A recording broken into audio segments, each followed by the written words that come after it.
Call Janet Mackenzie. Janet Mackenzie.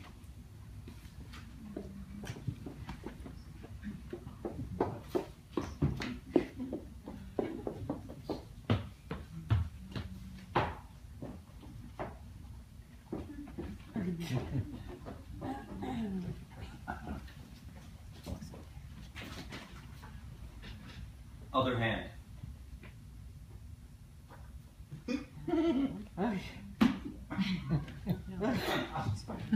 I swear by Almighty God that the evidence that I shall give shall be the truth, the whole truth, and nothing but the truth.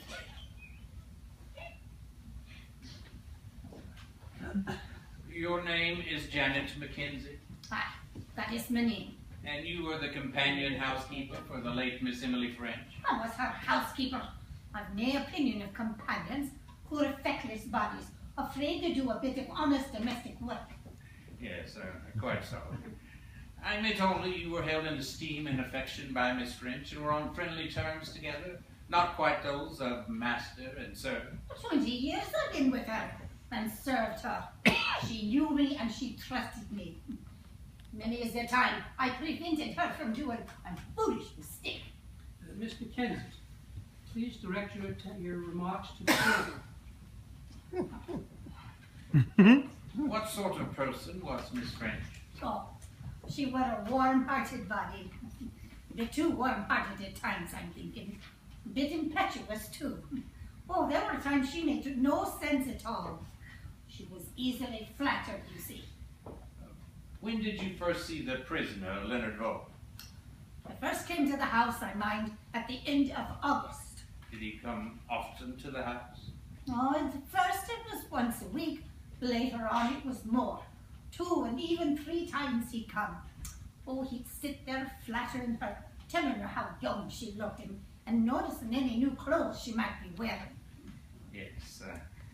Now, I want you to tell the jury in your own words about the events of the evening of October 14th. Well, it was a Friday and the night off. I was going around to see my friends at Glenister Road, which is not above 3 minutes walk. I left the house at 7:30. I promised a friend of mine a pattern of a knitted cardigan, but she'd admired it. But when I got there, I found I'd left it behind. So after supper, I said, oh, I'd slip back and get it, because it was a fine night and at no distance. I got back at 9:25. Let myself in with my key and went up to my room. As I was passing the sitting room, I heard the prisoner in there talking in his French. You're sure it was the prisoner's voice you heard? Ah, I know his voice well enough, him calling so often. An agreeable voice it was, I'll not say it wasn't.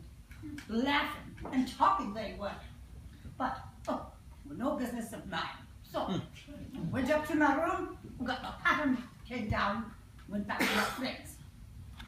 Now, I want these times very exact. You re-entered the house at 9:25. Why, it was just after 9:20 when I left Glenister Road. How did you know that, Miss Mackenzie? Oh, from the clock on my friend's mantelpiece. I compared it with my watch, and the time was the same. Now, you say it takes 3 to 4 minutes to walk to the house. Ah. You entered at 9:25 and were there for a while. Oh, I was there under 10 minutes. Took me a few minutes to locate the pattern as I wasn't sure where I'd left it. What happened next? I went back to my friend at Glenister Road. Oh, she was delighted with the pattern. Simply delighted. I left there at 11:20. I said good night to my friends and came back to the house. I went then into the sitting room to see if the mistress needed anything before she went to bed. And what did you see? She was there on the floor. Oh, poor body. Head all beaten in. The drawers of the bureau out on the ground. Everything scattered hither and thither. A broken lamp on the floor and the curtains flying in the wind. What did you do? I rang for the police. Did you really believe that a burglar had... Really, my lord, I must protest. Mr. Myers, I will not allow that question to be answered.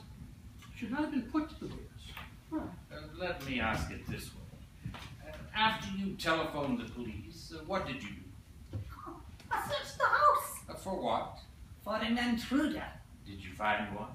Nay, I didn't. Nor any sign of disturbance save in the sitting room. What did you know of the prisoner Leonard Rowe? I knew he needed money. Did he ever ask Miss French for money? Oh, no, he was too clever for that. Did he help Miss French with her business affairs, with her income tax returns, for instance? Oh, aye.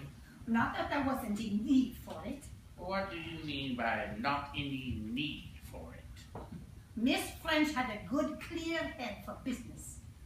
Were you aware of the arrangements Miss French had made for the disposal of her money in the event of her death? Aye. She'd make a will when the fancy took her. She was a rich woman. She had a lot of money to leave, no near relatives. You must go to where it do the most good, she'd say. Once it was to orphans she left it, and once to an old folks' home, and another time to a dispensary for cats and dogs. But it always came to the same in the end. She'd quarrel with the people, then she'd come home and tear up the will and make a new one. When did she make her last will? Oh, she made it on October the 7th. I heard her speaking to Mr. Stokes, her lawyer, telling him to come over tomorrow. She was making a new will. He was there in the room at the time. The prisoner, I mean. He was kind of protesting, saying, no, no. And she was saying, oh, but I want to, my dear boy, I want to. Remember the time I was nearly hit by a bus? It could happen any time. Do you know when your mistress made a will previous to that? In the spring it was. Were you aware that Leonard Vole was a married man? Oh, nay, never. Nor was the mistress. I object. What Miss French knew or didn't know is pure conjecture on Janet Mackenzie's part. Let me put it this way. You had formed an opinion that Miss French thought Leonard Vole a single man. Ah. Upon what facts do you base that opinion? Oh, well, there were the books she ordered from the library. There was the life of the Baroness Birgit Coutts, and one about Disraeli and his wife. Both of them women who had married men years younger than themselves. I knew what she was thinking. You cannot admit that. What? Members of the jury, it is possible for a woman to read the life of Disraeli without contemplating marriage to a man younger than herself. Did the prisoner ever mention a wife? No. Thank